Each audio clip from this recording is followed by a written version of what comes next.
Oprah's stand against sexual assault and harassment at the Golden Globes has kicked off a world of speculation about a potential White House run. But where does she stand on the issues? The star of Screen and syndicated talk show has no political experience and has said that she does not consider herself political, but has spent decades in the public eye. When she was not giving away free cars, she has given occasional glimpses into the potential agenda of a Winfrey presidency if Americans decide to elect back-to-back television stars to the position of commander-in-chief. Gender equality: as her speech on Sunday night showed, Winfrey is an advocate for gender equality, not just in combating sexual assault and harassment but also in trying to break the glass ceiling separating women from positions of power. She has long been an advocate for ending the gender pay gap, and recounted in 2015 how she threatened to step down from her talk show host if her women producers did not receive raises. Oprah, who endorsed Barack Obama in 2008, also supported Hillary Clinton in 2016 and said you cannot be a woman in the world and not see that this is a monumental time for women breaking the ceiling. Winfrey has also spoken out about how she survived childhood abuse, and testimony to Congress in 1991 helped push through the Oprah Bill,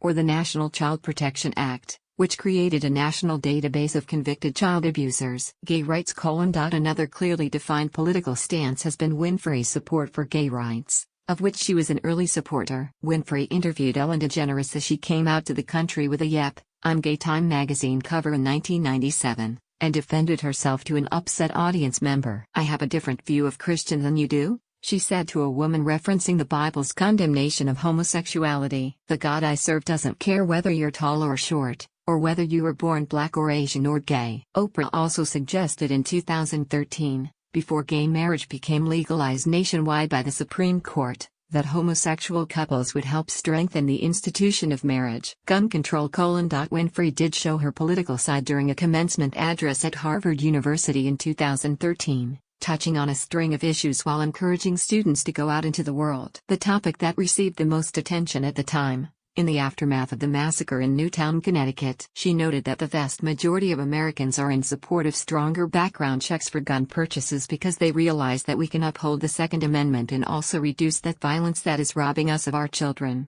Immigration: She also dove into the debate about immigration, saying it was possible both to adhere to the rule of law and welcome those looking for a better life. She endorsed a clear path to citizenship for the 12 million undocumented immigrants who reside in this country while also saying it was possible to enforce our laws at the same time. Social programs: Though details on policy were scarce, that speech also included a line challenging graduates in Cambridge to think about support for those struggling in the U.S. There are people from both parties, and no party, believe that indigent mothers and families should have access to healthy food and a roof over their heads and a strong public education because here in the richest nation on earth, we can afford a basic level of security and opportunity, she said. Invasion of Iraq: Winfrey's peak of fame in the 2000s also coincided with the policies of the second Bush administration, and her show could not avoid dealing with the war on terror. It ran a series in 2002 and 2003 called Is War the Only Answer?, which included large parts about international opposition to the brewing war in Iraq. Winfrey said in an interview several years later that she never received as much hate mail as for those episodes. However, she was also criticized by those opposed to the war for allegedly pushing the government's line,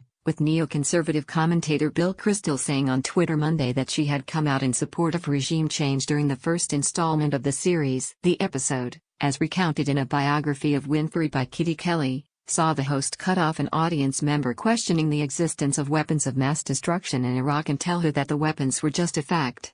Sweden's broadcasting watchdog later censored Winfrey's show as biased in favor of the war, according to a 2003 article from Reuters, and said that different views were expressed, but all longer remarks gave voice to the opinion that Saddam Hussein was a threat to the United States and should be the target of attack. Taxes: Her view on the war was not the only position trumpeted by conservatives on Monday. Commentators such as Americans for Tax Reform President Grover Norquist dug up the quote where Winfrey spoke against the estate tax. "I think it's so irritating that once I die, 55% of my money goes to the United States government." "You know why that's so irritating?